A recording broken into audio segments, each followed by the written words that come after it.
Hello बेटे, आज हम करेंगे NCERT of our atoms chapter class 12 physics का। एटम्स के सारे क्वेश्चंस करेंगे, चाहे वो एडिशनल हो, चाहे वो एक्सरसाइज के हो, बेसिक क्वेश्चंस, चाहे वो हमारे एग्जाम्पल्स हो। So let's start with the examples. पहला एग्जाम्पल आपके सामने है स्क्रीन पे। फर्स्ट क्वेश्चन कह रहा है in the Rutherford nuclear atom model, Rutherford nuclear model of an atom, the nucleus, which is radius about 10 to the power minus 15 meter, is analogous to the sun. Nucleus को आप सन मान लो।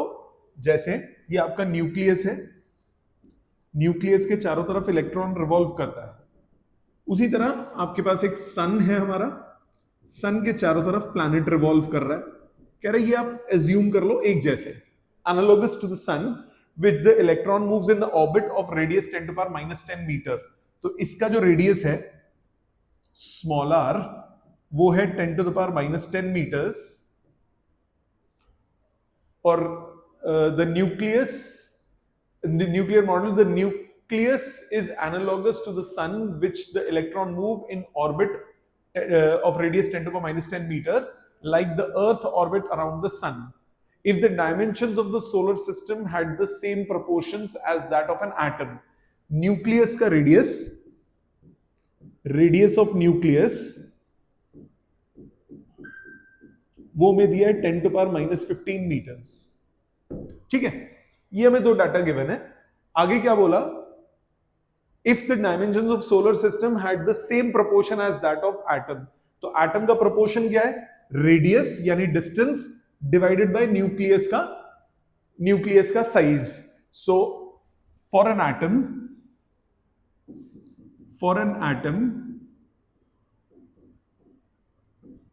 Radius of orbit divided by radius of nucleus कितना होगा? Radius of orbit कितना है? 10 to the power minus 10। Radius of nucleus कितना है? 10 to the power minus 15। Solve करके आया 10 to the power plus 5। ये प्रोपोर्शन आ गया। उसने बोला सन और अर्थ के सिस्टम को भी आपको सेम प्रोपोर्शन कंसिडर करना है। क्या बोला? If the dimensions of the solar system has the same proportion as that of the atom, तो जो सोलर सिस्टम का डायमेंशंस है, डायमेंशंस जो सोलर सिस्टम के वो सेम प्रोपोर्शन में जैसे एटम के डायमेंशंस है। तो एटम के डायमेंशंस मतलब एटम का ये radius of electron, radius of planet divided by size of sun, वो भी सेम प्रोपोर्शन में है। Would the earth be closer और farther away from the sun? Okay, take radius of sun है 7 into 10 to the power 8 और हमें ये distance बताना है कम होगा या ज्यादा होगा। तो उसने बोला सेम प्रोपोर्शन में है। सेम प्रोपोर्शन में मतलब radius of Earth's orbit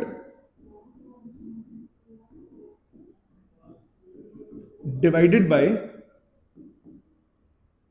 radius of sun, यही बोला ना।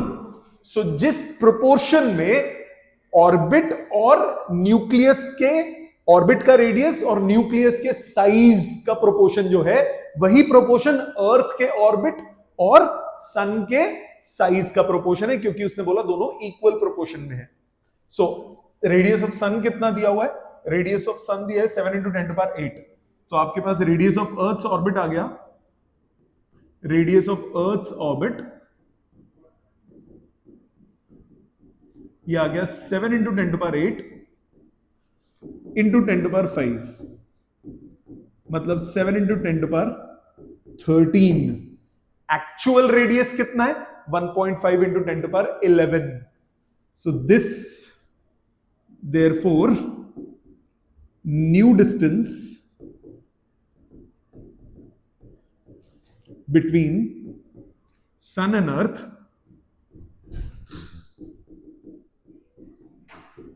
is greater than the actual distance। So distance increases, distance बढ़ जाएगा। एक्चुअल डिस्टेंस कितना है? 1.5 into 10 to the power 11। अगर इस मॉडल को आप लेते हो, रेप्लिकेट करते हो, तो कितना डिस्टेंस हो जाएगा?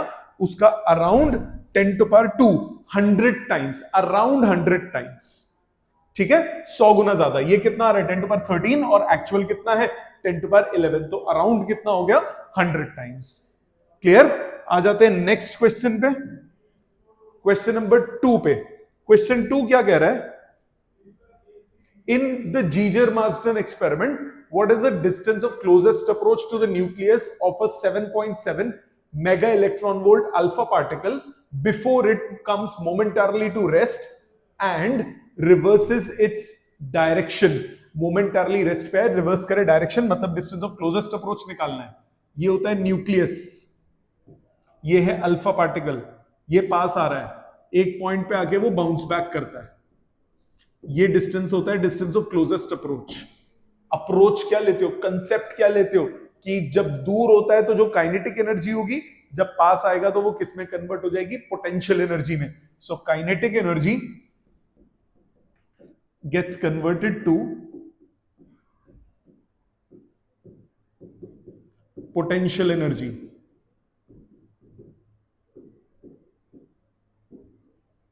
काइनेटिक एनर्जी किस में कन्वर्ट हो जाएगी, पोटेंशियल एनर्जी में। अब जब वो दूर है तो काइनेटिक एनर्जी है, और जब पास आया तो पोटेंशियल एनर्जी है। वैल्यू डालो इसमें। काइनेटिक एनर्जी कितना गिवन है, काइनेटिक एनर्जी गिवन है 7.7 mega electron volt, 7.7 into 10 to the power 6 into 1.6 into 10 to the power -19 joules में कन्वर्ट करना पड़ेगा। पोटेंशियल एनर्जी क्या होता है, K Q1 Q2 by R, तो K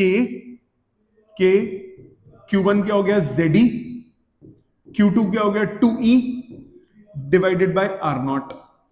ZE क्यों आया, इसमें Z क्या होगा, Z होगा गोल्ड फॉइल का, जो कि कितना होता है 79, क्योंकि कौन सा एक्सपेरिमेंट है आपके पास है, जीजर-मार्सडन एक्सपेरिमेंट, जीजर-मार्सडन एक्सपेरिमेंट।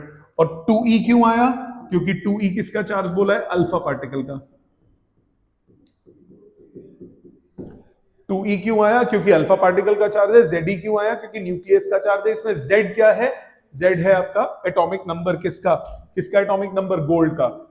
सॉल्व करो, R0 की वैल्यू कितनी आएगी, R0 आ जाएगा 2kZe square divided bye kinetic energy. एक काम करते हैं, वैल्यू लास्ट में डाल देंगे, काइनेटिक एनर्जी, ठीक है, काइनेटिक एनर्जी, ये वैल्यू है। अब सब्स्टिट्यूट करो, R0 की वैल्यू 2, K की value 9 into 10 to power 9,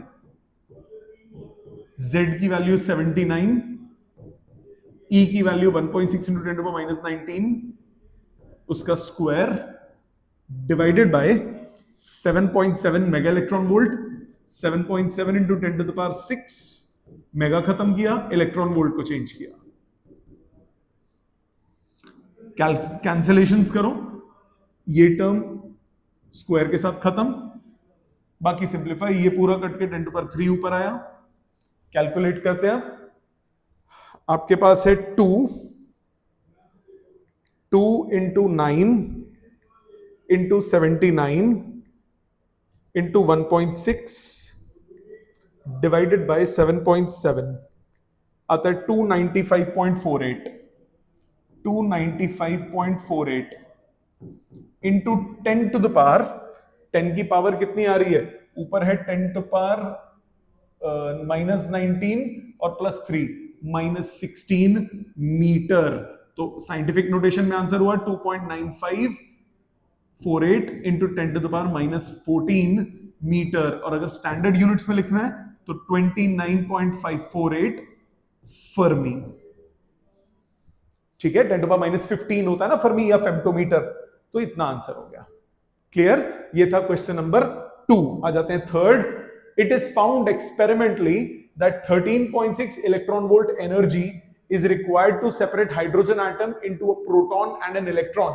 Compute the orbital radius and the velocity of electron in the hydrogen atom. मतलब इसका मतलब क्या हुआ, इसका मतलब हुआ 13.6 electron volt is the energy of an electron इस पूरी कहानी का मतलब हुआ निकालने के लिए, बाहर निकालने के लिए, मतलब आयोनाइज करने के लिए जितना आपको वर्क करना पड़ेगा उतनी ही उसके पास एनर्जी होगी. So energy of electron in ground state of hydrogen atom, ground state of hydrogen atom. ठीक है, ये इसका ये मतलब हुआ 13.6 का. अब ground state of hydrogen atom में एनर्जीज के फॉर्मूलाज क्या क्या थे? एनर्जीज के फॉर्मूला, सबसे पहले पोटेंशियल एनर्जी का फॉर्मूला. पोटेंशियल एनर्जी का formula K Q1 ZE Q2 minus E by R minus K ZE square by R. R naught लिख दिया मैंने, R होगा minus K ZE square by R. ये होता है ग्राउंड स्टेट पे energy, potential energy. Kinetic energy कितनी हो जाती है? Half mv square. ये कहां से निकलती है? ये निकलती है, आपकी कैलकुलेशन कैसे करते हो? K Z E square by R. जो फोर्स होती है वो क्या प्रोवाइड करती है? वो प्रोवाइड करती है सेंट्रीपिटल. सो ये हो जाता है M V square by R, K Q one Q two by are square. तो आर आर कट के आपके पास हाफ एम वी स्क्वायर आ जाता है, के जेड ई स्क्वायर बाय 2r. ये आ जाता है काइनेटिक एनर्जी. और टोटल एनर्जी का एक्सप्रेशन कितना आ जाता है? दोनों को ऐड करें, माइनस के जेड ई स्क्वायर बाय 2r. ये टोटल एनर्जी का एक्सप्रेशन आता है. तो तीन एक्सप्रेशंस आपको ध्यान रखने हैं, आगे भी कभी काम आएंगे. इन तीन एक्सप्रेशंस में आपको रिलेशनशिप भी याद रखना है कि जितनी पोटेंशियल एनर्जी होगी, जितनी पोटेंशियल एनर्जी होगी उसकी डबल होगी टोटल एनर्जी, और जितनी टोटल एनर्जी होगी उतनी ही पॉजिटिव में क्या हो जाएगी? Kinetic energy. तो ये basically minus 13.6 electron volt energy of electron हो गया. अब आपको निकालना क्या है? It is found that experimentally इतना इज इतना, compute the orbital radius and velocity. तो ऑर्बिटल रेडियस, एनर्जी से रेडियस निकालना है तो ये एक्सप्रेशन यूज करोगे. सो एनर्जी का एक्सप्रेशन माइनस के Z E square bye 2r for hydrogen.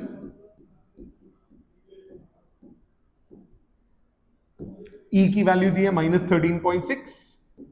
Electron volt में जूल्स में कन्वर्ट करो, into 1.6 into 10 to power minus 19 is minus के.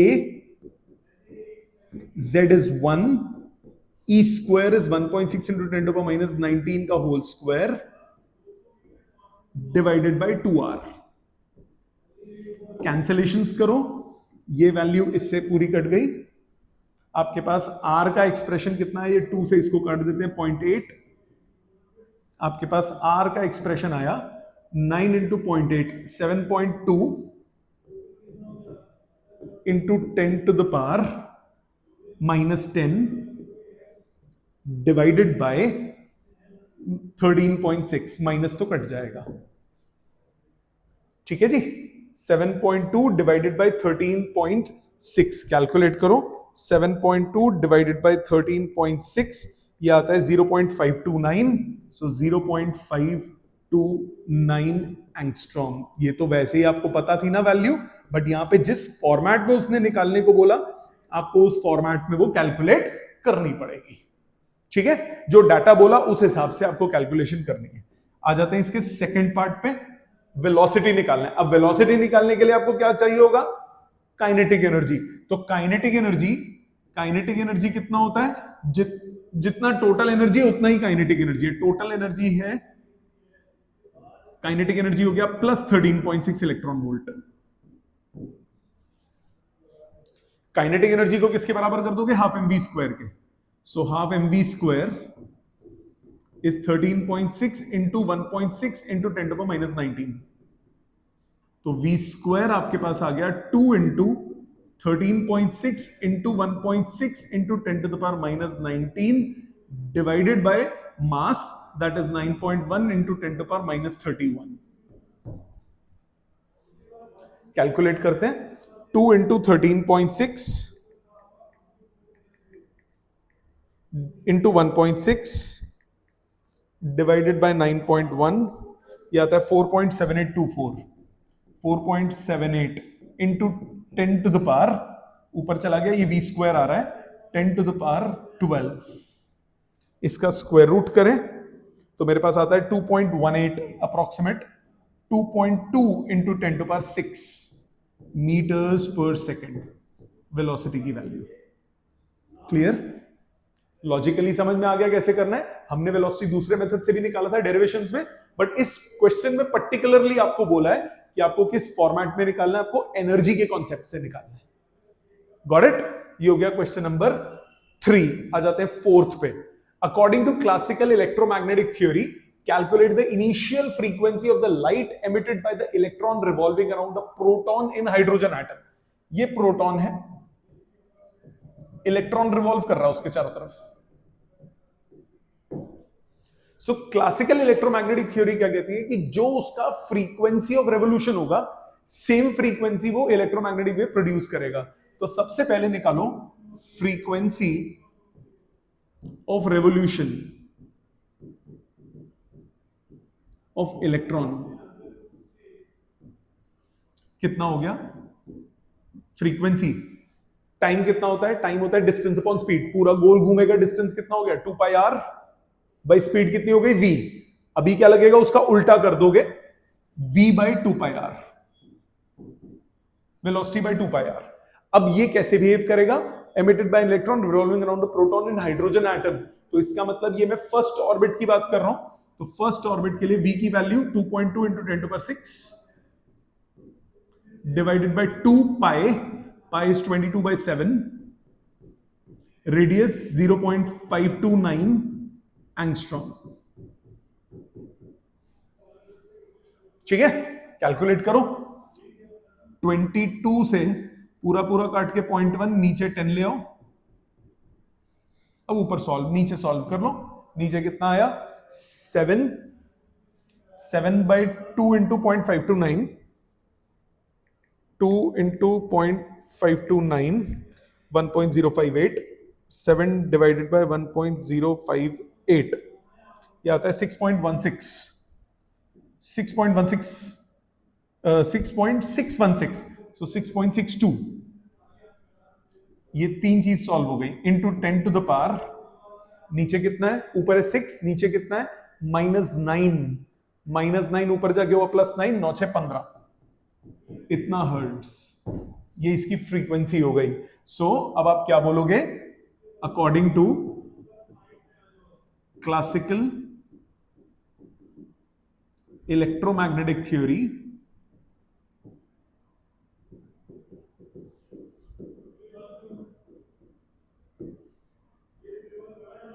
frequency of light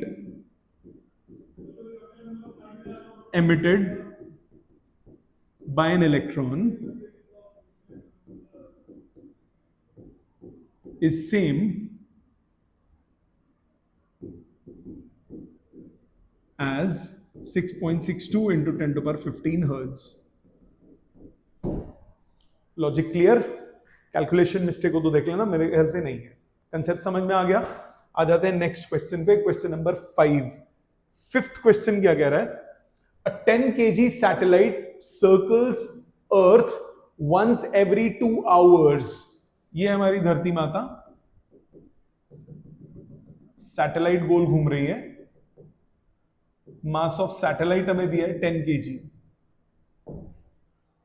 रेडियस दिया है 8000 kilometres, 8000 kilometres. Assume that Bohr's angular momentum postulate applies। Bohr's angular momentum postulate कौन सा होता है? mvr is equal to nh upon 2 pi। ये Bohr's angular momentum postulate। आपको क्या निकालना है? Just as it does on electron, question miss हो गया, तो आपको मेरे ख्याल से इसमें वो निकालना है, क्वांटम नंबर निकालना है। आपको क्वांटम नंबर निकालना है। मैं इस क्वेश्चन को पहले लगा देता हूं, 2 मिनट वेट कीजिए, मैं इस क्वेश्चन को पहले कंप्लीट कर देता हूं प्लीज। लगा दिया बेटा मैंने, वो एक लाइन मिस हो गई थी। In the hydrogen atom find the quantum number of the orbit of satellite. Quantum number क्या फॉर्मूला होता है? फॉर्मूला होता है mvr is equal to nh upon 2 pi. So mvr is nh upon 2 pi. अब इस क्वेश्चन में आपको v नहीं पता, स्पीड नहीं पता, आपको टाइम पीरियड पता है। तो v क्या होता है? Are omega. तो v को लगाओ R omega is equal to N H upon 2 pi. So omega को डालो 2 पाई/t, एम आर स्क्वायर 2 पाई/t is N H upon 2 pi. तो प्रिंसिपल क्वांटम नंबर कितना हो गया? 4 pi M R square upon T H. Values डालो, वैल्यूज डालो। n की वैल्यू क्या हो गई? 4 पाई² मतलब 3.141 का स्क्वायर। मास ऑफ सैटेलाइट कितना दिया हुआ है? 10 kg। रेडियस यानी डिस्टेंस कितना दिया हुआ है? 8000 किलोमीटर। तो r कितना हो गया? 8000 किलोमीटर मतलब 8 इंटू 10⁶ मीटर्स। तो ये हुआ 8 इंटू 10⁶ का square divided bye th। Time period कितना है? टाइम पीरियड है 2 आवर्स। 2 1 घंटे में 60 मिनट, 1 मिनट में 60 सेकंड इंटू h कितना है? Planck's constant 6.6 into 10⁻⁻34। कैलकुलेट कीजिए, आपके पास क्वांटम नंबर की भयानक सी कैलकुलेशन के बाद वैल्यू आ जाएगी। करते हैं 4 इंटू 3.141 इंटू 3.141।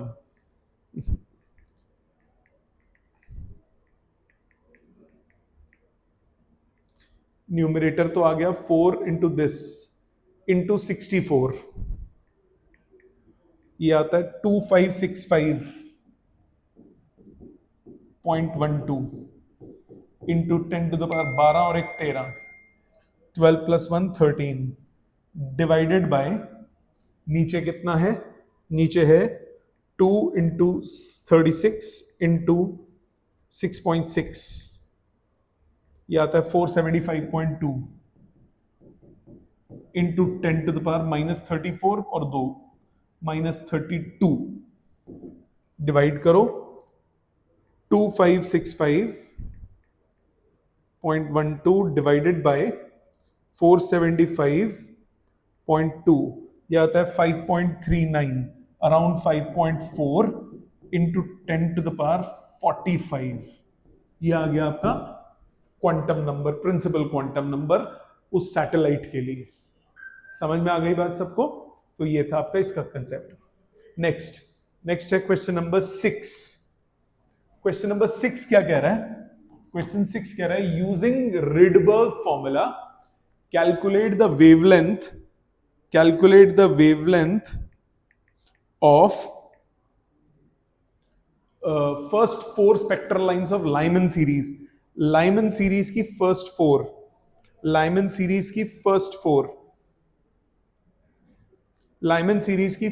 4 का वैल्यू। सो लाइमन सीरीज के लिए for first line of Lyman series 1/λ is equal to r 1/n1²। First कौन सा होता है लाइमन में? सेकंड से फर्स्ट पे जब वो ड्रॉप होगा, सेकंड ऑर्बिट से वो फर्स्ट ऑर्बिट में आएगा, वो होगा फर्स्ट लाइमन का फर्स्ट। 1/1² माइनस 1/2²। सो 1/λ1 बोल देता हूं। ये r 4 LCM 4 - 1 3। तो λ1 कितना हो गया? 4/3r। 4/3r। अब रिडबर्ग कांस्टेंट की जो वैल्यू होती है वो कितनी होती है? 1.1 इंटू 10⁻7। 1.1 इंटू 10⁻7। सो ये वैल्यू पुट करो, उल्टा कर दिया है। 4/3 इंटू 1.1 इंटू 10⁻7। कैलकुलेट करते हैं। कैलकुलेट करो इसको, कैलकुलेट करोगे 4/3.3। 4 डिवाइडेड बाय 3.3, ये आता है 1.212 इंटू 10⁻⁻7 मीटर, मतलब 1212 एंगस्ट्रॉम, 1212 एंगस्ट्रॉम। ठीक है, अब इसी तरह से सेकेंड लाइन की बात करते हैं। अब मैं डायरेक्टली निकाल दूंगा। For second line of Lyman, second line of Lyman के लिए क्या होगा, 1/λ2 is equal to R 1/1 square minus 1/2 square. So λ2 कितना आ जाएगा, सॉरी सेकेंड लाइन है, सेकेंड लाइन है तो थर्ड से फर्स्ट, थर्ड से first 1/1 square minus 1/3 square, LCM लोगे, सिंप्लीफाई करोगे, λ2 आ जाएगा 9/8 आर, मतलब 9/8 इंटू 1.1 इंटू 10⁻7। तो आपके पास रिजल्ट कितना आया, 9/8.8, 9 डिवाइडेड बाय 8.8, ये आता है 1022 एंगस्ट्रॉम। इसी तरह थर्ड के लिए बात करते हैं। फॉर थर्ड लाइन, फर्स्ट 4 निकालिए ना, for third line of Lyman, third के लिए क्या हो जाएगा, फोर्थ से फर्स्ट, फोर्थ से first 1/λ3 is equal to are into 1/1 square minus 1/4 square. तो यहां से λ3 सॉल्व करके आ जाएगा 16/15 आर, 16/15 आर, 16/15 आर। तो आपके पास कैलकुलेट करते हैं, 16/15 आर, यह आता है 0.969 इंटू 10⁻⁻7 करेंगे तो ये आ जाएगा 969 एंगस्ट्रॉम। ठीक है, और इसी तरह से fourth line of Lyman, fourth कहां से हो जाएगी, फिफ्थ से फर्स्ट, सेकंड से फर्स्ट, थर्ड से फर्स्ट, फोर्थ से फर्स्ट और फिफ्थ से फर्स्ट। तो फोर्थ लाइन ऑफ लाइमन हो जाएगा 1/λ4 R into 1/1 square minus 1/5 square. So λ4 हो जाएगा 25/24 आर। सो कैलकुलेट करो, 25/24 इंटू 1.1 इंटू 10⁻7, सॉल्व करो, 25 डिवाइडेड बाय 24 डिवाइड बाय 1.1, ये आता है 0.9469, सॉल्व करके आएगा 946.9 आ रहा है एंगस्ट्रॉम। ठीक है, समझ में आ गई अप्रोच, मुश्किल तो नहीं है। ये हो गया एग्जाम्पल नंबर 6। आ जाते हैं एक्सरसाइजेस पे। एक्सरसाइजेस स्टार्ट करते हैं। एक्सरसाइज में पहला question, choose the correct alternative from the clues given at the end of each statement. इसमें से वैल्यू देखनी है। The size of atom, size of atom बोला, atom in Thomson's model, Thomson's model में न्यूक्लियस नहीं होता, डिस्ट्रीब्यूटेड होता है, बट एटम की बात कर रहा है, is dash the atomic size in Rutherford. Atom का साइज दोनों ने सेम ही लिया था, नो डिफरेंट फ्रॉम, तो इसका आंसर होगा नो डिफरेंट फ्रॉम। एटम का साइज दोनों ने सेम लिया था।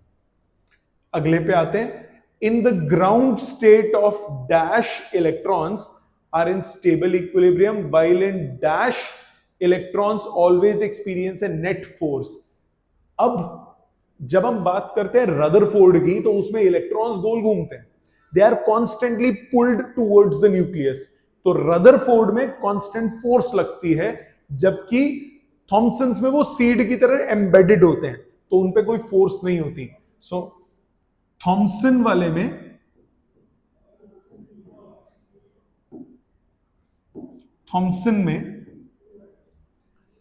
स्टेबल इक्विलिब्रियम होगा, और रदरफोर्ड में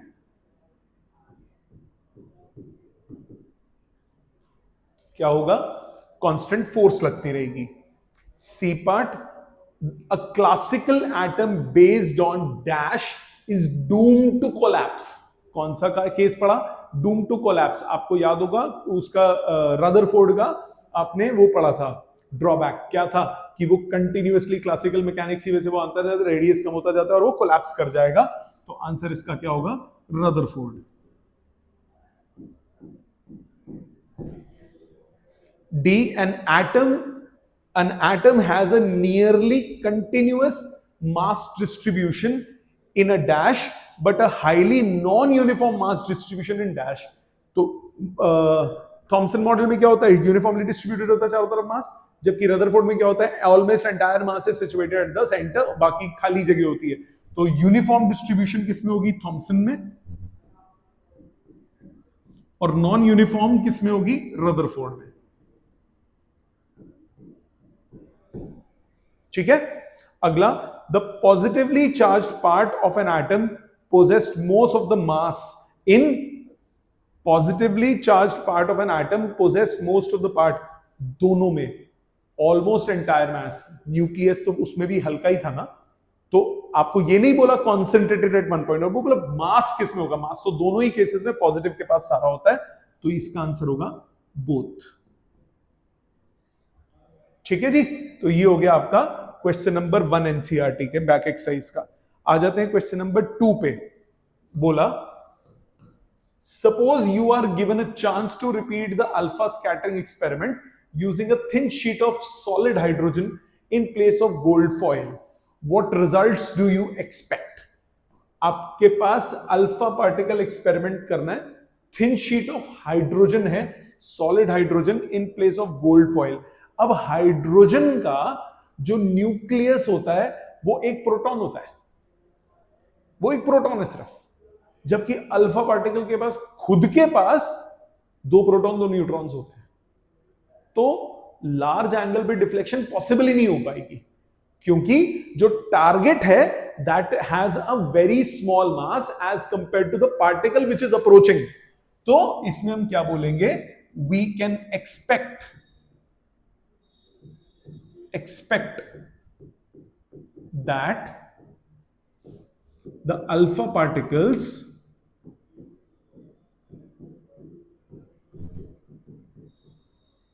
are not deflected by large angles because the mass of nucleus is much less than the mass of alpha particle. Nucleus of hydrogen, nucleus of hydrogen बोलना पड़ेगा. Nucleus of hydrogen is much less than the mass of alpha particle. Nucleus of hydrogen, जो कि एक proton होता है सिर्फ, is much less than the mass of alpha particle. तो बड़े एंगल पे डिफ्लेक्शन ही नहीं होगा, वो उसको टकरा के आगे ले जाएगा. ठीक है, स्मॉल एंगल डिफ्लेक्शन होगी सिर्फ. ओके, ये हो गया इसका आंसर. आ जाते हैं नेक्स्ट पे, क्वेश्चन नंबर 3 पे. What is the shortest wavelength present in the Paschen series of spectral lines? Paschen series, Lyman, Balmer, Paschen. Paschen होता है थर्ड, आउटर से third. Shortest wavelength implies shortest wavelength means maximum difference in energy.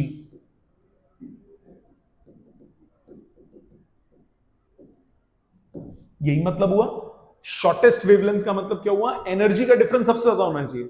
Energy का difference सबसे ज्यादा होना चाहिए मतलब infinity से ग्राउंड स्टेट पे आए. तो यानी यहां पे कौन सा केस हो जाएगा? Infinity to third. सो उसका लैम्डा मिनिमम हो जाएगा r इंटू 1/3² माइनस 1/∞ का स्क्वायर। सो मिनिमम वेवलेंथ आ जाएगी 9/r, मतलब 9/1.1 इंटू 10⁻⁻7 मीटर। सॉल्व करो, 9 डिवाइडेड बाय 1.1, आंसर आया 8.181। सो 8181 एंगस्ट्रॉम, 8181 एंगस्ट्रॉम। क्या ये क्लियर है सबको? चले आगे। नेक्स्ट है क्वेश्चन नंबर 4। फोर्थ क्या कह रहा है? A difference of 2.3 electron volt separates two energy levels in an atom. What is the frequency of radiation emitted when an atom makes a transition from the upper level to the lower level? So, radiation energy of radiation कितनी होनी चाहिए? Energy of radiation होना चाहिए जो energy gap है, which is what 2.3 electron volt होना चाहिए ना। अब इसको सीधा सीधा आपको फ्रीक्वेंसी निकालना है, तो h nu is equal to 2.3 into 1.6 into 10⁻⁻19। So frequency कितना हो गया? 2.3 into 1.6 into 10⁻⁻19 divided by 6.6 into 10⁻⁻34। कितना आंसर आया? 2.3 into 1.6, 2.3 into 1.6 divided by 6.6, answer आता है 0.5575, 0.5575 into 10⁻15 hertz. Clear? So 5.575 into 10⁻14 hertz, ये आंसर आ गया। क्लियर? सो क्या बोला आपको? एक से दूसरे लेवल पे गया, जो डिफरेंस इन एनर्जी है वो आपको दिया हुआ है। अब डिफरेंस इन एनर्जी किसके बराबर होता है? जितना वो एमिट करेगा, विच इज एच न्यू। सीधा आपको फ्रीक्वेंसी निकालनी है। ठीक, ये था क्वेश्चन नंबर 4। आ जाते हैं फिफ्थ पे। फिफ्थ पे क्या बोला? फिफ्थ पे बोला the ground state energy of hydrogen atom is -13.6 electron volt. What are the kinetic and potential energies? Direct conversion. Total energy आपको दिया है -13.6 इलेक्ट्रॉन वोल्ट। आपको सिचुएशन बताई थी मैंने, आपको फॉर्मूला बताया था। क्या फॉर्मूला बताया था? कि टोटल एनर्जी अगर -x है तो काइनेटिक एनर्जी होती है +x और पोटेंशियल एनर्जी होती है -2x। पोटेंशियल एनर्जी डबल होती है, काइनेटिक एनर्जी सेम होती है बट पॉजिटिव होती है। तो यहां पे आपके पास काइनेटिक एनर्जी कितनी होगी? +13.6 इलेक्ट्रॉन वोल्ट, और पोटेंशियल एनर्जी कितनी हो जाएगी? -27.2 इलेक्ट्रॉन वोल्ट। खत्म। डायरेक्ट रिलेशन पता होना चाहिए। 1 मार्कर्स क्वेश्चन काफी आते हैं इसके एग्जाम में, डायरेक्ट क्वेश्चन में, एमसीक्यू के फॉर्म में। ठीक, आ जाते हैं क्वेश्चन नंबर 6 पे। 6 क्या बोला? 6 बोल रहा है hydrogen atom initially in the ground level absorbs a photon which excites it to n equal to 4 level. Ground state पे है, फोर्थ पे चला गया। ग्राउंड स्टेट पे है, एनर्जी एब्सॉर्ब करके फोर्थ पे चला गया, एनर्जी एब्सॉर्ब करके फोर्थ पे चला गया। तो एनर्जी एब्सॉर्ब करके जब फोर्थ पे गया, determine the wavelength and frequency of photon. तो जो फोटोन आया था उसकी फ्रीक्वेंसी और उसकी वेवलेंथ निकालनी है।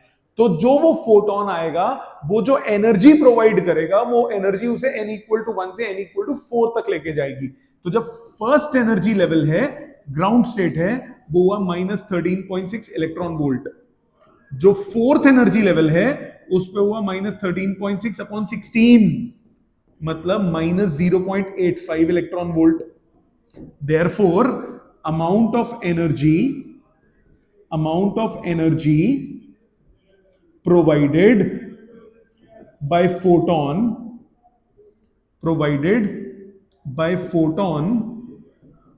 वो कितना होगा? कि फोटोन ने कितनी एनर्जी प्रोवाइड की? फोटोन ने प्रोवाइड की E4 - E1, मतलब फोटोन ने प्रोवाइड की -0.85, इसमें से सब्ट्रैक्ट करोगे -13.6, रिजल्ट आया 13.6 में से एक माइनस कर दो, कितना हुआ 12.6, 12.6 में 15 जोड़ो 12.75 इलेक्ट्रॉन वोल्ट, ये एनर्जी आई। अब ये एनर्जी किस फ्रीक्वेंसी को कोरस्पॉन्ड करती है वो निकाल लो। एनर्जी कितना हो जाएगा h न्यू, मतलब 12.75 into 1.6 into 10⁻⁻19 is equal to h into frequency. तो फ्रीक्वेंसी कितनी हुई 12.75 into 1.6 into 10⁻⁻19 divided by 6.6 into 10⁻⁻34। Calculate करो 12.75 इंटू 1.6 डिवाइडेड बाय 6.6, ये आता है 3.09। सो 3.1 इंटू 10⁻15 हर्ट्ज, ये हो गई फ्रीक्वेंसी। वेवलेंथ निकालना है, लैम्डा कितना हो जाता है c by nu, so 3 into 10⁸ divided by 3.1 into 10⁻15, approximate answer कितना आएगा 10⁻⁻7 metres, 1 angstrom, approximate answer obviously. ठीक है, समझ में आ गया, ये हो गया आपका इसका आंसर। वेवलेंथ भी निकल गई और ये भी निकल गया, यही दो चीज निकालनी थी, वेवलेंथ और फ्रीक्वेंसी। Got it. आ जाते हैं नेक्स्ट क्वेश्चन पे, क्वेश्चन नंबर 7। क्वेश्चन 7 क्या कह रहा है, क्वेश्चन 7 कह रहा है using the Bohr's model calculate the speed of electron in hydrogen atom in n equal to 1 to 3 levels, calculate the orbital period in each of the cases। Okay जी, Bohr model पे आ जाते हैं। पहले bore model पे आते हैं, आपको निकालना है speed of electron in hydrogen atom in n equal to 1, 2 and 3 levels। अब इसको आप कैलकुलेशंस छोटा कर सकते हो, कैसे? पहले तो एक्सप्रेशन कैलकुलेट करो और वैल्यूज आपको याद है वो सीधा सब्स्टिट्यूट करना। लेट्स सी कैसे। आपको याद होगा क्योंकि क्वेश्चन में बोला है बोर्स मॉडल यूज करने के लिए, तो जरा ध्यान दीजिए। आप क्या बोलोगे सबसे पहले, half mv square is equal to K Z E by are square. याद है बात? या पहले mvr is nh upon 2 pi लगा लो, कोई बात नहीं, उससे छोटा हो जाएगा। mvr is equal to nh upon 2 pi, तो r की वैल्यू आ गई nh upon 2 pi mr, 2 pi mv रख लो संभाल के। Now half mv square, sorry half mv square नहीं, mv square by r, mv square by r is equal to k z E by are square. यही होता है बेटा, जो फोर्स होगी वो क्या प्रोवाइड करती है, सेंट्रीपिटल। तो यहां पे r कट गया, mv स्क्वायर आपके पास आ गया k Z E square by r की value nh upon 2 pi mv। एक v से v कट गया, एक m से m कट गया, आपके पास v का एक्सप्रेशन आया 2 pi K Z E square by nh।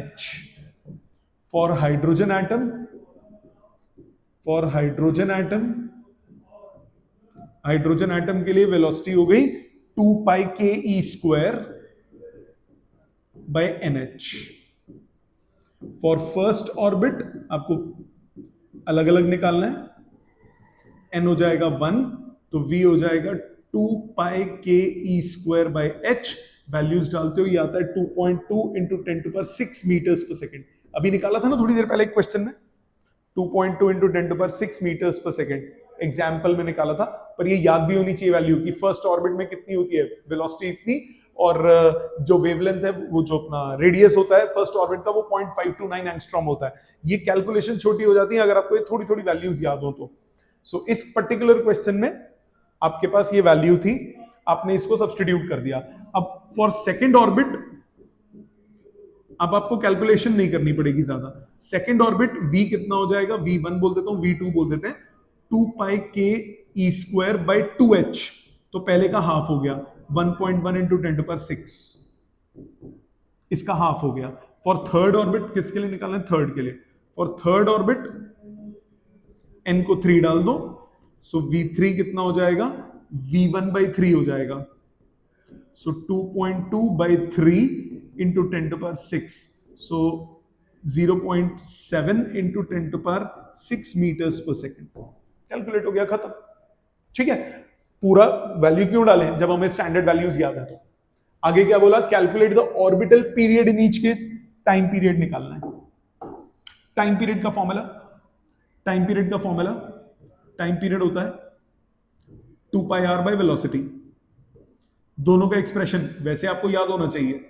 Radius का फॉर्मूला, ये जो हमने वेलोसिटी निकाला था ये, और रेडियस दोनों सब्स्टिट्यूट कर दो. r कितना था, n square h square upon 4 pi square mk z e square. Velocity का 2 pi k e square by nh. ठीक है, 2 pi k e square by nh. अब आप ध्यान दो, यहां पे वैल्यूज पुट करो. पहले इनको सिंप्लीफाई कर लो. 2 pi से तो 2 pi कट गया, आपके पास आ गया n क्यूब h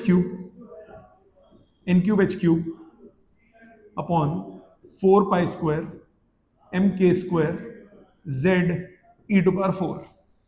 तो टाइम पीरियड प्रोपोर्शनल किसके हो गया, n क्यूब के. तो अगर आपको फर्स्ट ऑर्बिट का टाइम पीरियड पता हो तो आप आंसर निकाल सकते हो. फर्स्ट ऑर्बिट का टाइम पीरियड कैसे निकालेंगे, ये हुआ मतलब time period proportional to n क्यूब हो गया. अब आप ध्यान दो, for first orbit time period कितना हो गया, 2 pi r by velocity. So 2 pi r की value 0.529 into 10 to power -10. Velocity 2.2 into 10 to power 6. Value डालो, सिंप्लीफाई कर लो. 2 into 22/7 into 0.529 into 10 to power -10 divided by 22/10 into 10 to power 6. 22 से 22 cut गए. Solve करो, ये आती है आपके पास 2 इंटू 0.529 इंटू 10 डिवाइडेड बाय 7. ये आता है 1.51, approximate 1.5 into 10 to the power -17 seconds. पहले हमने फ्रीक्वेंसी निकाला था ना, उसका उल्टा. 1.5 इंटू 10 टू पावर -17 सेकेंड्स. ये हो गया फर्स्ट ऑर्बिट के लिए. तो सेकेंड ऑर्बिट का कितना हो जाएगा, n क्यूब के प्रोपोर्शनल होता है. तो 8 टाइम्स 1.5 इंटू 10 टू पावर -17 मतलब 15/120. So 12 into 10 to power -17 seconds. इसी तरह थर्ड के लिए क्या हो जाएगा, 3 cube 27 times 1.5 into 10 to power -17 seconds. Calculation हो जाएगी. लॉजिकली क्लियर हो गया, अप्रोच समझ में आ गई कैसे करना है. नहीं तो सब गधे की तरह सारी वैल्यूज थोड़ी ना पुट करोगे. ठीक है, आ जाते हैं नेक्स्ट क्वेश्चन पे. The radius of the innermost electron orbit of hydrogen atom is इतना. What is the radius of n equal to 2 n equal to 3. Okay, innermost orbit मतलब फर्स्ट ऑर्बिट का दिया हुआ है 12.8. फर्स्ट ऑर्बिट का दिया हुआ है कितना, 5.3 इंटू 10 टू पावर -11 मीटर्स. आपको बोल रहे हैं n इक्वल टू 2 और 3 पे निकालना है. रेडियस जो होता है वो प्रोपोर्शनल टू n स्क्वायर होता है. n square h square upon 4 pi square mk z e square. तो radius proportional to n square होता है. मतलब सेकेंड ऑर्बिट के लिए रेडियस क्या हो जाएगा, 4 टाइम्स फर्स्ट ऑर्बिट, मतलब 4 टाइम्स 5.3 इंटू 10 टू पावर -11 मतलब 4 × 12 5 × 20 21 21.2 into 10 to power -11 metres. n equal to 3 के लिए क्या हो जाएगा, 9 टाइम्स फर्स्ट, तो 9 times 5.3 into 10 to power -11. 9 × 27 45 46 47 47.7 into 10 to the power -11 metre. ठीक है, समझ में आ गया. हो सकता है जल्दी जल्दी में कोई छोटी मोटी कैलकुलेशन मिस्टेक हो जाए, कॉन्सेप्ट्स यही है. गॉट इट, सबको क्लियर. ये आ जाते हैं क्वेश्चन नंबर 8. आ जाते हैं नेक्स्ट पे. Question number 9, a very very very very very important question, exam के लिए बहुत इंपॉर्टेंट क्वेश्चन। क्या कह रहा है ये question? A 12.5 electron beam is used to bombard gaseous hydrogen at room temperature. ठीक है, 12.5 इलेक्ट्रॉन बीम है. What series of wavelength will be emitted? Lyman निकलेगी, बालमन निकलेगी, कौन सी निकलेगी, कितनी निकलेगी, वो सब निकालना है. तो सबसे पहले बात करते हैं 12.5 ग्राउंड स्टेट पे n इक्वल टू 1 पे इलेक्ट्रॉन है. यहां पे आपने बम्बार्ड कराया 12.5 इलेक्ट्रॉन वोल्ट की बीम. कितनी वेवलेंथ? तो सबसे पहले वो एक्साइट होगा इलेक्ट्रॉन. कहां तक एक्साइट होगा मुझे नहीं पता, मान लिया वो nth ऑर्बिट तक एक्साइट हो गया. Let electron gets excited to nth orbit. मतलब nth ऑर्बिट की एनर्जी माइनस ग्राउंड स्टेट की एनर्जी, दोनों के बीच में गैप कितना होना चाहिए? 12.5 इलेक्ट्रॉन वोल्ट का. 12.5 इलेक्ट्रॉन वोल्ट दिया मैंने, सो 12.5 इलेक्ट्रॉन वोल्ट के बराबर होना चाहिए. 12 बल्कि उससे कम ही होना चाहिए, ज्यादा नहीं हो सकता. It should be less than और equal to 12.5 electron volt if there is no loss. Maximum की बात करेंगे. सो nth ऑर्बिट में एनर्जी कितनी होती है? -13.6 upon n square minus of -13.6 upon 1 square less than equal to 12.5. इन उधर ले जाओ. सो आपके पास आया 13.6 अपॉन n स्क्वायर. इसको उधर ले गया, ग्रेटर देन इक्वल टू, इसको उधर ले गया, ये प्लस 13.6 है, ये इधर जाके सब्ट्रैक्ट हुआ 13.6 minus 12.5. So n square less than equal to 13.6 upon 1.1. ठीक है, अब 13.6 अपॉन 1.1 कितना हो गया? 13.6 divided by 1.1, 13.6 divided by 1.1, यह आता है 12.36. सो n स्क्वायर, किसी चीज का स्क्वायर 12 से छोटा किसका होगा? 3. 4 का तो नहीं होगा, 4 का 12 से बड़ा हो जाएगा, सो 3 होगा. तो n की मैक्सिमम वैल्यू हो जाएगी 3. Therefore electron can excite to third energy level, that is second excited state.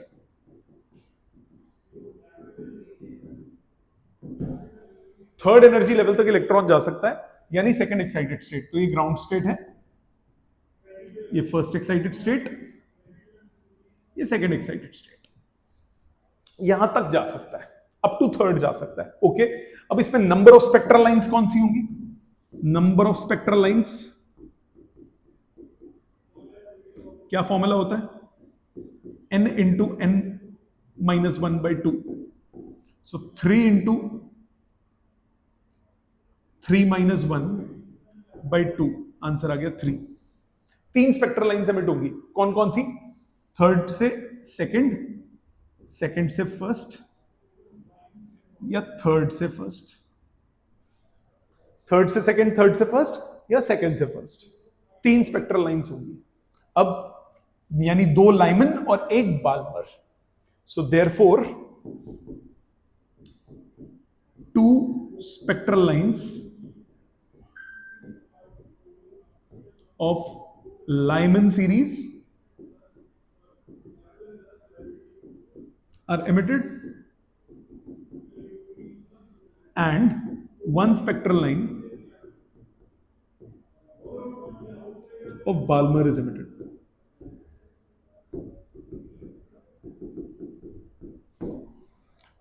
दो लाइमन की निकलेगी, एक बाल्मर की निकलेगी. What series of wavelengths? Series निकल गई. अगर वेवलेंथ भी कैलकुलेट करनी हो, लाइमन की कौन सी होगी? लाइमन की कौन कौन सी होगी? फर्स्ट होगी लाइमन की, कोई भी ले लो, थर्ड से फर्स्ट, थर्ड से फर्स्ट अगर लेता हूं, या सेकंड से फर्स्ट पहले ले लेते हैं. लाइमन की सेकंड से फर्स्ट अगर लेते हैं तो ये मेरे पास आता है 1 by lambda is equal to are into 1/1 square minus 1/2 square. So lambda कितना आया? 4/3r. कैलकुलेट कर सकते हो, कैलकुलेशन तो हो जाएगी। इसी तरह दूसरी भी लाइमन की निकलेगी। लाइमन की कौन सी? थर्ड से first 1 by lambda is r into 1 by 1 square minus 1 by 3 square. So lambda हुआ 9 बाय 8r। कैलकुलेशन हो जाएगी। तीसरी कौन सी निकलेगी? बाल्मर की। बाल्मर की कौन सी? बाल्मर की कौन सी? बाल्मर की थर्ड से second, first of Balmer, third to second. So 1 by lambda is r 1 by 2 square minus 1 by 3 square. So 1 by lambda is r 1 by 4 minus 1 by 9. So lambda हो गया 36 by 5r. Calculation हो जाएगी बेटा। Logically समझ में आ गया। This is a very important question. Question में ये निकालना नहीं है, क्वेश्चन में आपको बोल रहा है what series of wavelengths. So two of Lyman and one of Balmer। यहां तक एक्सप्लेनेशन करनी है। Got it? ये हो गया क्वेश्चन नंबर 9। आ जाते हैं क्वेश्चन 10 पे। In accordance with Bohr's model find the quantum number that characterises the earth's revolution around the sun in an orbit of radius इतना विद ऑर्बिटल स्पीड इतना, मास ऑफ अर्थ दिया हुआ है। अब वही क्वांटम नंबर निकालना है। तो कैसे? जैसे अभी थोड़ी देर पहले किया था वैसा ही। Find the quantum number earth's revolution around the sun. ये सन, ये अर्थ रिवॉल्व कर रही है, तो mvr इज nh अपॉन 2π। सब पता है, n निकालना है। 2π mvr अपॉन h। सारी वैल्यूज पता है। 2 into 3.141 into mass of earth given होगा 6 इंटू 10⁻24। वेलोसिटी गिवन है, वेलोसिटी गिवन है। Yes, 3 into 10⁻4। यूनिट्स चेक करते रहेंगे। Radius 1.5 into 10⁻11 divided by h 6.6 into 10⁻34। 6 से ये कटा 1.1 और नहीं कट रहा। कैलकुलेशन करते हैं। 2 into 3.141 into 3 into 1.5 divided by 1.1, यह आता है 25.7। 25.7 इंटू 10 टू द पावर 24, 4 28, 28 और 11 39, 39 और 34 जुड़ गए, 39 और 34 जुड़ गए, 39 और 34 जुड़ गए 73। ओ माय गॉड, इतना बड़ा नंबर। तो इसका क्वांटम नंबर कितना हुआ? 25.7 इंटू 10⁻73। Got it? समझ में आ गया?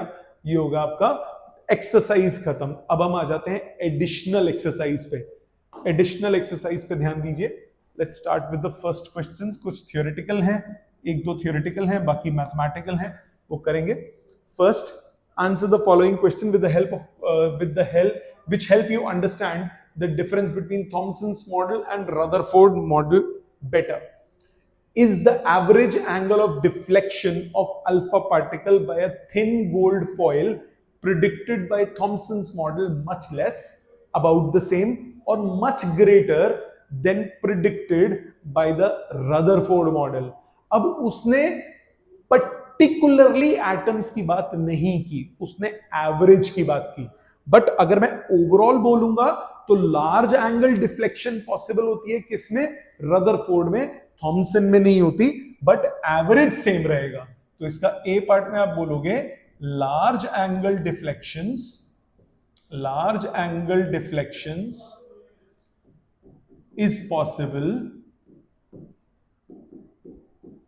is possible in Rutherford model,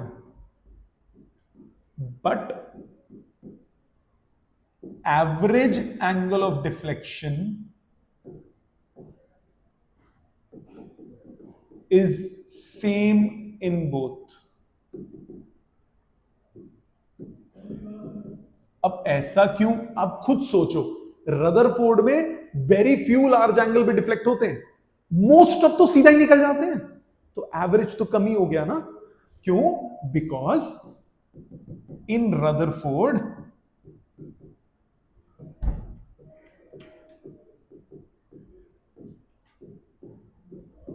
most of alpha particles go undeflected.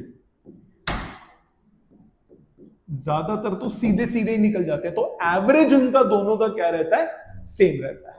Got it. आ जाते हैं सेकंड पार्ट में. Is the probability of backward scattering, that is scattering of alpha particle at greater angles greater than 90 predicted by Thomson's model much less, about the same, or much greater than that predicted by Rutherford model? Rutherford में ज्यादा होगी ना.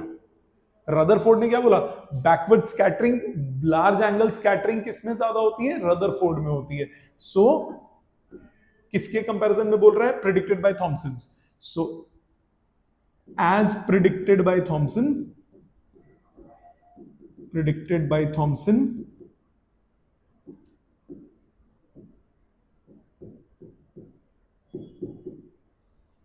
the backward scattering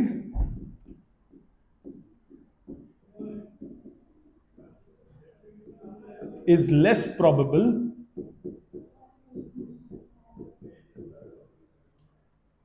as compared to Rutherford model.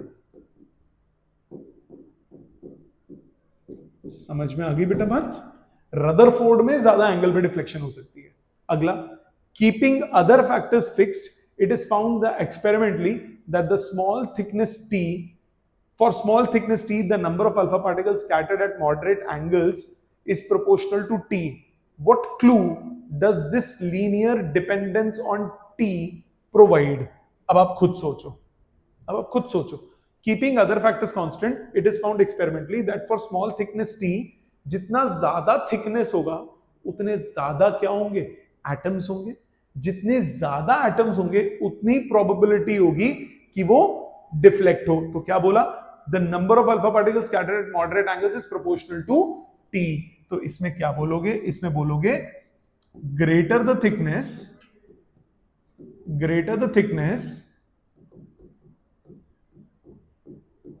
more will be the number of atoms.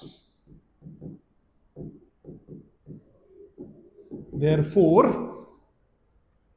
more alpha particles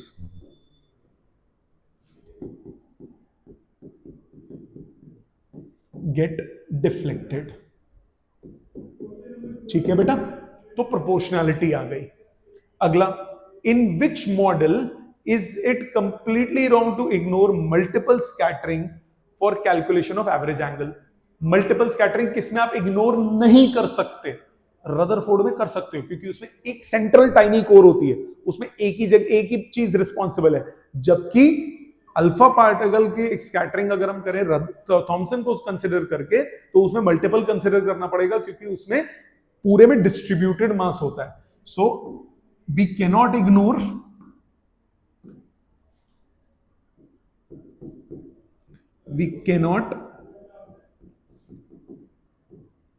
ignore scattering in Thomson's model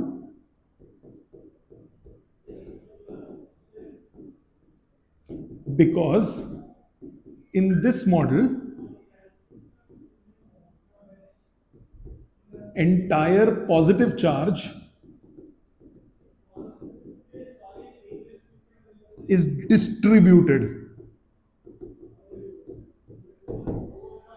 उसमें tiny core होती है, एक ही चीज है रिस्पॉन्सिबल. समझ में आ गया? प्लीज इसके आंसर लिख लीजिए, एक बार ध्यान से पढ़िए, कोई दिक्कत है तो मार्क कीजिए क्लास में पूछने के लिए. क्लियर है सबको? आ जाते हैं नेक्स्ट क्वेश्चन पे. क्वेश्चन नंबर 12 क्या कह रहा है? कह रहा है the gravitational attraction between electron and proton in a hydrogen atom is weaker than the Coulomb attraction by a factor of about 10 to the power -40. ठीक है, gravitational force weak होती है. An alternative way of looking at this fact is to estimate the radius of the first Bohr orbit of an hydrogen atom. If the electron and proton were bound by the gravitational attraction, you will find the answer interesting. Again, a vague question, but doesn't matter. It's an hypothetical question. What does it say? It says that instead of electrostatic force, if we consider gravitational force, instead of electrostatic force, if we consider gravitational force which is responsible to move the electron around in the circular orbit around the nucleus, then क्या होगा सारा case. अब उसकी बात करते हैं। Gravitational attraction की बात की, हाइड्रोजन, ओके। अब क्या हुआ, ये न्यूक्लियस है, इलेक्ट्रॉन गोल घूम रहा है, ये आपका वो हो गया। अब बात हाइड्रोजन की है, तो इसका चार्ज हो गया प्लस ई न्यूक्लियस का, इलेक्ट्रॉन का हो गया माइनस ई। अब चार्जेस का साइन आपको नहीं लेना, आपको चार्जेस का साइन नहीं लेना, आपको सिर्फ क्या देखना है, आपको सिर्फ देखना है उसका ग्रेविटेशनल फोर्स। आपको सिर्फ ग्रेविटेशनल फोर्स से मतलब है। ग्रेविटेशनल फोर्स दोनों के बीच में क्या है, फोर्स ऑफ ग्रेविटेशन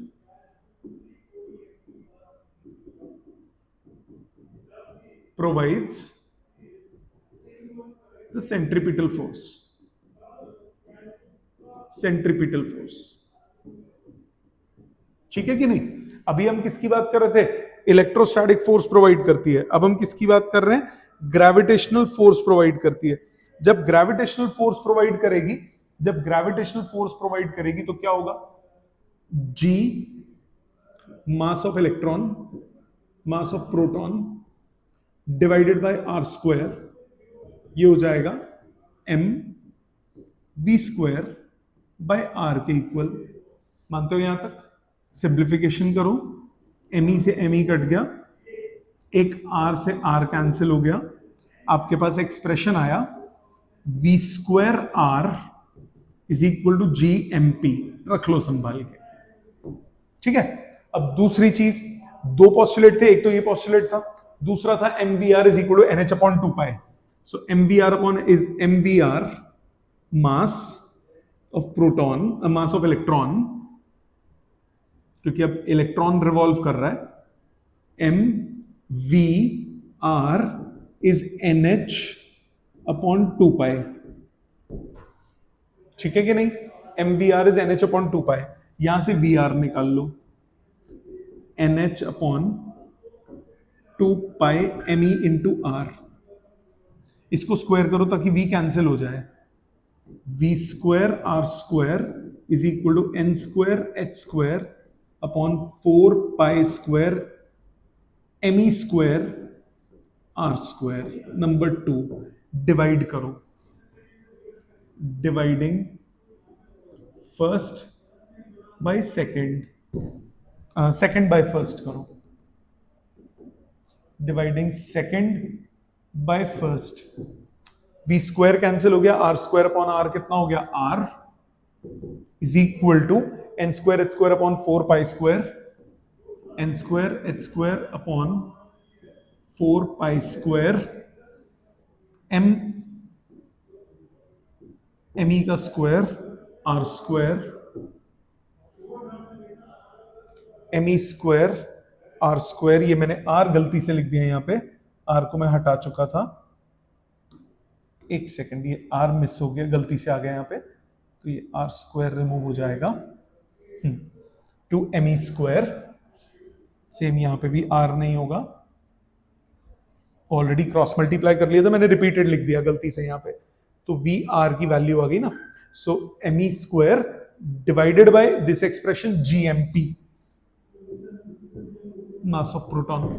अब वैल्यू डालो, first orbit of hydrogen atom के लिए अगर निकालूं तो 6.6 इंटू 10 टू माइनस 34 इसका स्क्वायर डिवाइडेड बाय 4 इंटू 3.141 का square, mass of electron 9.1 into 10 to minus 31 इसका स्क्वायर, जी की value 6.67 into 10 to the power minus 11 into mass of proton 1.67 into 10 to the power minus 27।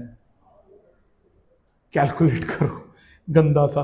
तो ये calculation क्या करते हैं, इसको वैल्यू आई 6.6 का square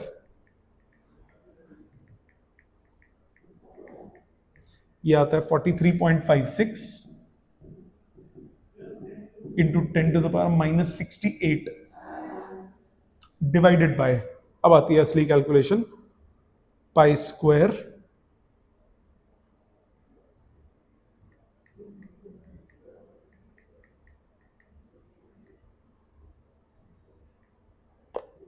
sorry 3.141 into 3.141 into 4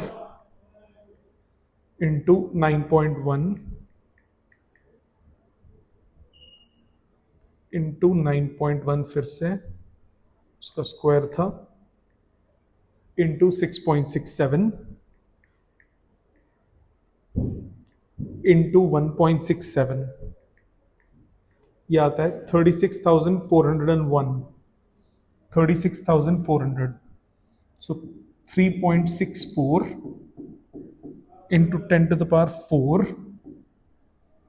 into overall 10 की पावर कितनी है -62 -11 -27 -100 हो गया -100 कितना आया 43.56 डिवाइडेड बाय 3.64 ये आता है 11.96 इंटू 10 टू द पावर 96 बना ऊपर और उसमें से 68 माइनस 10 टू पावर 28 मीटर्स इतना ह्यूज नंबर एक एटम लगभग पूरे यूनिवर्स को कवर कर लेगा पॉसिबल है क्या therefore it is not possible which is much much greater than size of universe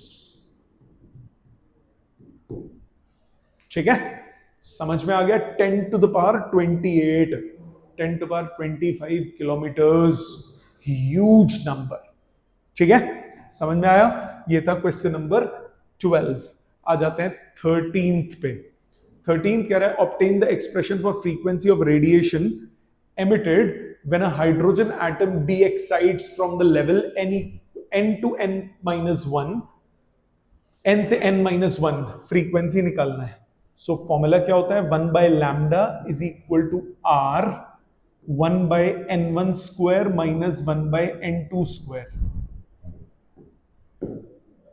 1 by n1 square minus 1 by n2 square n1 होता है इनर n2 होता है आउटर सो 1 by lambda आपको क्या निकालना है फ्रीक्वेंसी निकालना है तो फ्रीक्वेंसी ये हो जाएगा r c 1 by n1 square minus 1 by n2 square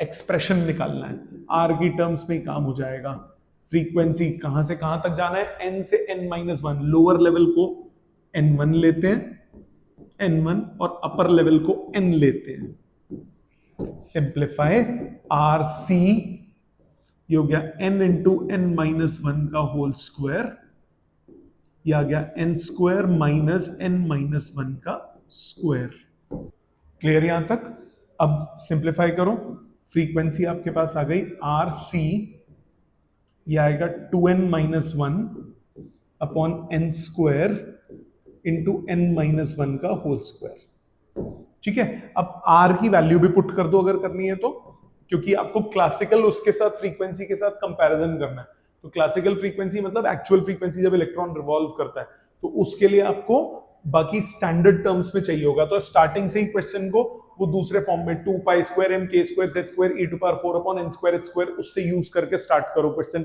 Rydberg constant की टर्म्स में कर रहे हो तो लास्ट में सब्स्टिट्यूट कर दो रिडबर्ग कांस्टेंट की वैल्यू क्या थी m e to power 4 upon m e to power 4 upon 8 epsilon naught 8 epsilon naught का स्क्वायर एप्सिलॉन नॉट का स्क्वायर होता है C H cube into C into 2n-1 upon n square n-1 का square comparison करना आगे जाके यहां तक क्लियर अब इसमें अगर मैं 4 पाई एप्सिलॉन नॉट की फॉर्म में बोलूं नहीं तो यहां पे भी छोड़ सकते हो सी से सी कट गया फ्रीक्वेंसी की वैल्यू कितनी आई m e to power 4 upon 8 epsilon naught का square H cube into 2n-1 upon N square n-1 का स्क्वायर। ये आपके पास फ्रीक्वेंसी आ गई। अब आगे क्या बोला? आगे बोला लार्ज वैल्यू ऑफ फ्रीक्वेंसी। अब large value of n, for large n आप 2n-1 को अप्रोक्सीमेटली 2n लिख सकते हो, 1 नेग्लेक्ट, n-1 को अप्रोक्सीमेटली n लिख सकते हो। तो आपके पास आ जाएगा, फ्रीक्वेंसी आ जाएगी m e⁴ into 2n upon 8 epsilon naught का square h cube into n⁴। तो ये 2 काटो, m e⁴ एक n कट जाएगा, 4 एप्सिलॉन नॉट का square h cube n cube. ये आ गया फ्रीक्वेंसी का फॉर्मूला लार्ज एन के लिए। अब इसी को अगर मैं बात करता हूं उसकी classical frequency, classical frequency of revolution, किसकी? इलेक्ट्रॉन की। इलेक्ट्रॉन का क्लासिकल फ्रीक्वेंसी ऑफ रेवोल्यूशन क्या होगा? फ्रीक्वेंसी क्या होता है? Velocity bye 2πr। 2πr by velocity time period होता है, उसका उल्टा वेलोसिटी बाय 2πr। तो वेलोसिटी का फॉर्मूला क्या था? 2πke² अपॉन NH, ये वेलोसिटी का फॉर्मूला था, अपॉन 2π रेडियस का फॉर्मूला क्या था? n²h² upon 4π² mke²। z को 1 रखा है, सिंप्लीफाई करो, 2π से 2π कट गया, 2π से 2π कटा, और क्या कटा? और कुछ नहीं कटा। एक रीअरेंज करो, कितना आया? 4π² mk² e⁴ upon n³ h³। Answer तो सेम नहीं आया क्योंकि यहां पे k की वैल्यू डाल लो, 1/4π एप्सिलॉन नॉट, 1/4π एप्सिलॉन नॉट डालो, 4π² me⁴ upon n³ h³ into उसका स्क्वायर, 4 का 16, पाई का π², एप्सिलॉन नॉट का स्क्वायर। एप्सिलॉन नॉट का स्क्वायर कैंसिल हो गया, नो सॉरी, पाई का स्क्वायर कैंसिल हो गया, 4 4 से 16 हो गया। आपके पास आंसर आया me⁴ अपॉन 4 एप्सिलॉन नॉट का square n³ h³। Please check same आ रहा है कि नहीं आ रहा? me⁴ upon 4 epsilon naught square n³ h³। So both have the same value. ठीक है, समझ में आ गया? दोबारा सुनो, आप चाहें तो क्वेश्चन को रिडबर्ग कांस्टेंट से ना करें, वो वाला स्टैंडर्ड फॉर्मूला था -2π² mk² z² e⁴ upon n² h², वो यूज करो z को 1 डाल के, उससे सीधा आप पहुंच जाओगे, k की टर्म्स में एक्सप्रेशन आएगा। मैंने रिडबर्ग कांस्टेंट से यूज किया तो लास्ट में मैंने रिडबर्ग कांस्टेंट की वैल्यू डाल दी। रिडबर्ग कांस्टेंट की, ये फॉर्मूला याद करना थोड़ा इजी रहता है, रिडबर्ग कांस्टेंट की वैल्यू डाल दी, रिडबर्ग कांस्टेंट की वैल्यू डाल के एक्सप्रेशन निकाल लिया। क्वेश्चन ने आपको बोला n बहुत बड़ा हो, तो n-1 को लगभग मैं n मान सकता हूं, 2n-1 को लगभग मैं 2n मान सकता हूं। तो मेरे पास एक अप्रोक्सीमेट फॉर्मूला आया। उसने बोला classical frequency of revolution same होती है, तो क्लासिकल फ्रीक्वेंसी ऑफ रेवोल्यूशन निकाल ली इलेक्ट्रॉन की, दोनों की वैल्यू बराबर आ गई। ठीक है, ये हो गया क्वेश्चन नंबर 13। आ जाते हैं नेक्स्ट क्वेश्चन पे, क्वेश्चन नंबर 14। ये थोड़ा सा वेग क्वेश्चन है, थोड़ा सा वेग क्वेश्चन है, आप चाहें तो इसको छोड़ सकते हैं, बट मैं आपको बता देता हूं कैसे करना है। कह रहा है classically an electron can be in any orbit around the nucleus of an atom. ठीक है, then what determines the typical atomic size? Why is an atom not say 1000 times bigger than its typical size? जितना है उतना क्यों, उससे बड़ा क्यों नहीं है? The question had greatly puzzled Bohr before he arrived at his famous model of an atom that you have learnt in the text. To simulate that what he might well have done before his discovery, let us play as follows with the basic constants of nature and see if we can get a quantity with the dimensions of length that is roughly equal to known size of an atom. हे प्रभु, कोई बात नहीं, जो बोल रहा है वो करते हैं. पहला part, construct quantity with the dimensions of length from the fundamental constant E, Me and C. इसकी बात करते हैं. E की बात अगर करें, E होता है, इसके डायमेंशंस क्या होते हैं? E के डायमेंशंस होते हैं 80 charge. Mass of electron, Me के डायमेंशंस क्या होंगे? M. C velocity of light, इसके डायमेंशंस क्या होते हैं? LT minus 1. Now the question says that we have to combine these, and we want the final output to be the length. यही मतलब बना. Now this is not possible to do so with only these three quantities, because in these three quantities you have ampere also. Ampere eliminate ही नहीं हो सकता, चाहे कुछ भी कर लो. So we have to introduce another constant. Now these cannot be combined to get length due to presence of ampere. So ampere हटाना है. ampere हटाएं कैसे? तो हमें कोई ऐसा कांस्टेंट चाहिए होगा जिसकी डायमेंशंस भी हो और जिसमें एम्पियर वाला पार्ट भी हो. ओके, अब ऐसा कौन सा कांस्टेंट है? यहां पे किसकी बात हम कर रहे हैं? चार्ज की अगर बात कर रहे हैं तो इलेक्ट्रोस्टैटिक फोर्सेस की बात कर रहे हैं. इलेक्ट्रोस्टैटिक फोर्सेस में कांस्टेंट कौन सा होता है? के. तो यहां पे के लेते हैं. लेट दैट कांस्टेंट बी के. Electrostatic force constant. इसके डायमेंशंस क्या होते हैं? डायमेंशंस याद करो. फोर्स का formula 1/4 pi epsilon not Q1 Q2 by R². ये K होता है ना, तो K के डायमेंशंस क्या होंगे? फोर्स के डायमेंशंस MLT - 2, इसके हो गए L2, चार्ज के हो गए AT, A2 T2. क्या बना डायमेंशंस?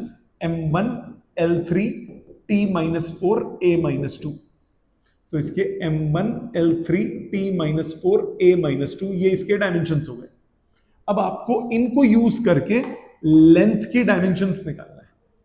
आपको इनको इस्तेमाल करके लेंथ कैलकुलेट करना है. Let's do that. इनको इस्तेमाल करके लेंथ एवेल्युएट करना है.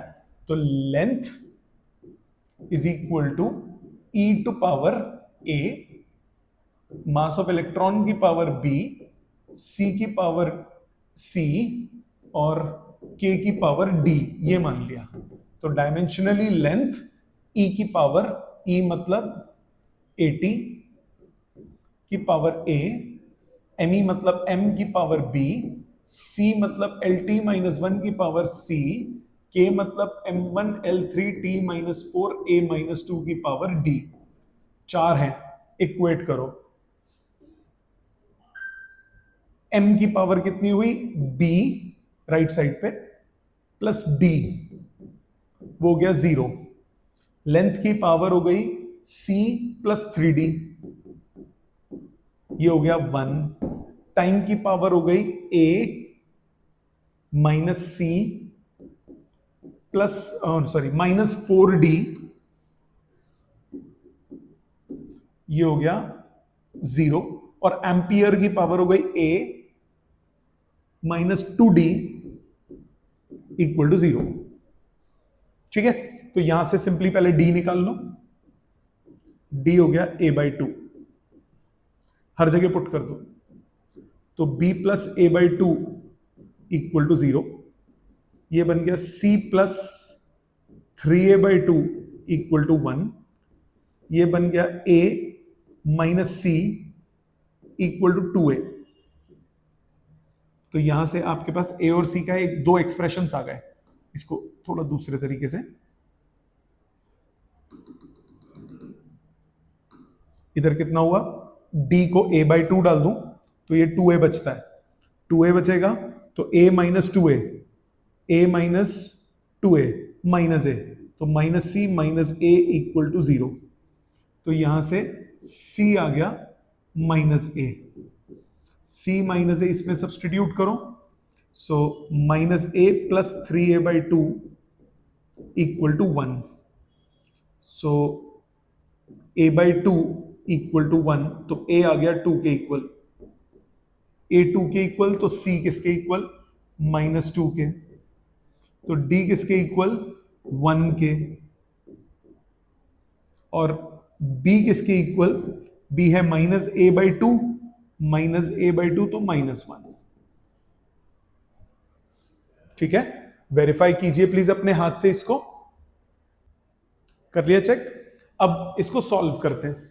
इसको जब आप सॉल्व करोगे, मतलब इस एक क्वांटिटी की बात करते हैं, तो ये क्वांटिटी आपके पास क्या बन गई? e to power a, e to power 2, me की पावर b, me की पावर -1, me की power -1, c to power c, c to power -2, तो c स्क्वायर डिनोमिनेटर में, और k की पावर d, k की पावर 1, k. यही बनेगी ये क्वांटिटी. क्वांटिटी आपके पास यही बनेगी. तो जब आप इसकी वैल्यू डालेंगे, इसकी वैल्यू सब्स्टिट्यूट करेंगे, तो आपके पास E कितना हो गया? 1.6 इंटू 10 टू पावर -19, इसका स्क्वायर. K हो गया 9 into 10 to power 9 divided by mass of electron 9.11 into 10 to power -31 into C square 3 into 10 to power 8 का होल स्क्वायर. जब आप ये कैलकुलेट करेंगे तो आपके पास आ जाएगा 2.82 into 10 to the power -15 metres. अब ये जो वैल्यू है, this value is not what is required, क्योंकि उसको कितनी वैल्यू चाहिए? 10 टू पावर, उसको वैल्यू चाहिए 10 टू पावर -10. उसको वैल्यू चाहिए 10 टू पावर -10, जबकि क्या मिली? 10 to power -15. So this is wrong relation. अब आ जाते हैं सेकेंड पार्ट में. You will find that the length obtained in A in many orders of magnitude smaller than the atomic dimensions. ये तो बहुत ही छोटा आ गया, बात ही खत्म हो गई. Further it involves C, but energies of atoms. अब C आ गया तो इसका मतलब स्पीड ऑफ लाइट की बात कर रहे हैं, तो रिलेटिविस्टिक के केस हो जाएंगे कि नहीं हो जाएंगे? But energies of atoms are mostly non-relativistic domain where C is not expected to play any role. That is what may have suggested Bohr to discard C and look for something else. Now Planck's constant has already made its appearance elsewhere. तो अब उसने bore ने क्या किया? C की जगह किसको ले लिया? H को. C की क्या जगह क्या ले लिया? H को. बाकी सब कुछ सेम रखा.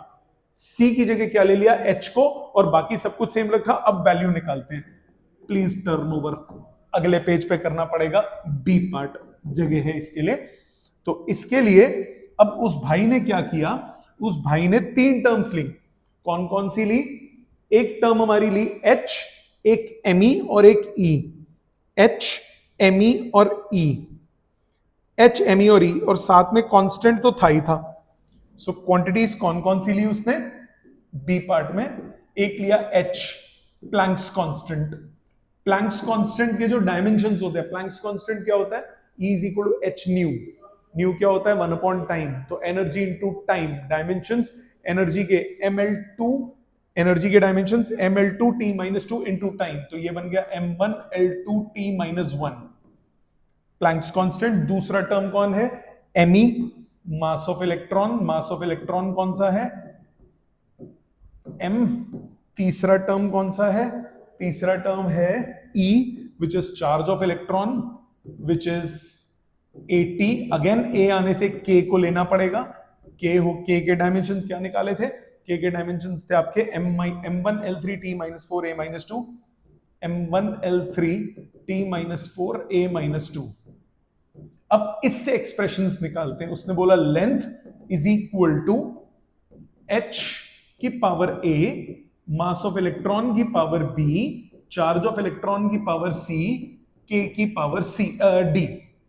4 वैल्यूज ले ली फिर से, जैसे पहले ली थी वही 4, बट अब C की जगह क्या आ गया?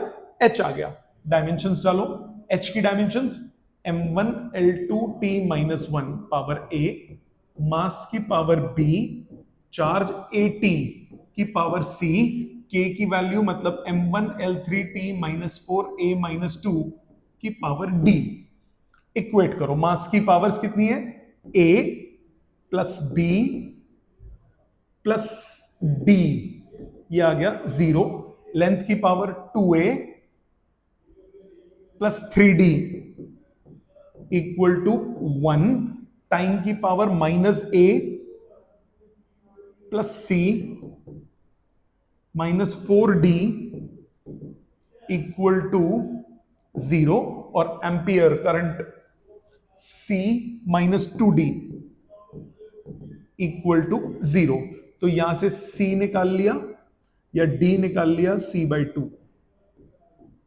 d आ गया c/2, इसमें पुट करो, a प्लस b, नहीं d की टर्म्स में आ जाएगा ना, रुक जाओ, इसमें पुट करो, इससे a निकाल लो c की टर्म्स में, या फिर तीसरे में पुट करके, a और c है ना, यस, थर्ड में पुट करो, थर्ड में पुट करोगे तो minus a plus c minus 4d, तो 2c इक्वल टू 0। तो यहां से a आ गया माइनस a माइनस c, तो a आ गया माइनस c के बराबर, a आ गया माइनस c, d और a दोनों आ गए, d और a दोनों आ गए c की टर्म्स में, तो ये इससे निकल जाएगा वैल्यू, a की value minus c into 2a plus 3d plus 3c/2 equal to 1। तो ये आ गया माइनस c/2 इक्वल टू 1, तो c आ गया -2, c -2 आने के बाद d आ गया -1, c -2 आने के बाद a आ गया +2, और b बचा, b की वैल्यू -a -d, -a मतलब -2, -d मतलब +1, तो ये आ गया -1। सो b की वैल्यू भी आ गई।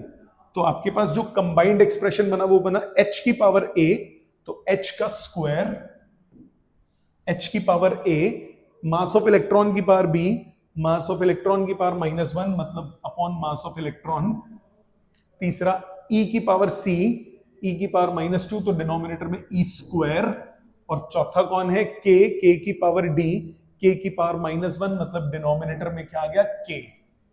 इनकी वैल्यूज पुट करो, इनकी वैल्यूज पुट करो, ये आता है 6.6 इंटू 10⁻34, इसका square divided by mass of electron 9.1 into 10⁻31, charge of electron 1.6 into 10⁻19, और k की वैल्यू 9 इंटू 10⁹। जब आप सॉल्व करोगे, मैंने करके रखा है, जब आप सॉल्व करोगे ये आ जाएगा 0.53 एंगस्ट्रॉम।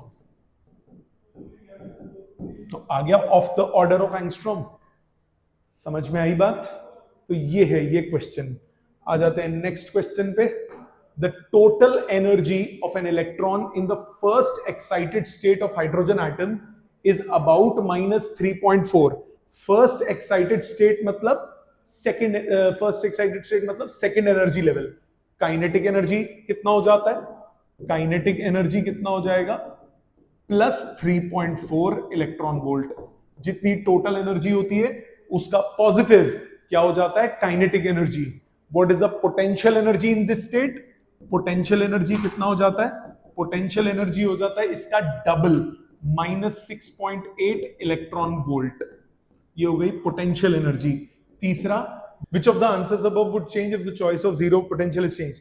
अब जो पोटेंशियल एनर्जी है, पोटेंशियल एनर्जी ये जो हमने कंसिडर की है, ये कंसिडर करते हैं जब इंफिनिटी पे पोटेंशियल एनर्जी कितनी होती है? 0। क्योंकि पोटेंशियल एनर्जी जब है तो वो कंपैरिजन से आप निकालते हो। So potential energy will change if zero potential point changes, but kinetic energy will remain same, क्योंकि काइनेटिक एनर्जी कितनी होती है? Half mv²। ना तो आपने मास को चेंज किया, ना ही वेलोसिटी को चेंज किया।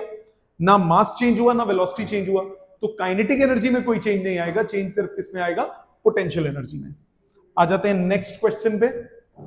नेक्स्ट क्वेश्चन कह रहा है, in Bohr's quantization postulate is a basic law of nature. It should be equally valid in case of planetary motion also. then why do we not speak quantization of orbits of planets? Because planets की जब आप बात करते हो, because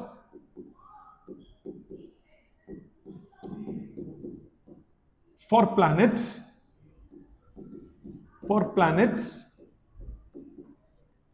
principal quantum number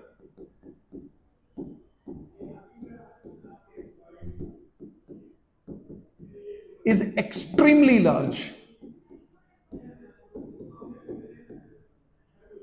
principal quantum number is extremely large. आपको याद है question अभी किया था पहले 10 टू पावर 70 के आसपास आ रहा था आंसर. प्रिंसिपल क्वांटम नंबर बहुत बड़ा होता है. Therefore gap in energies between different states is very small.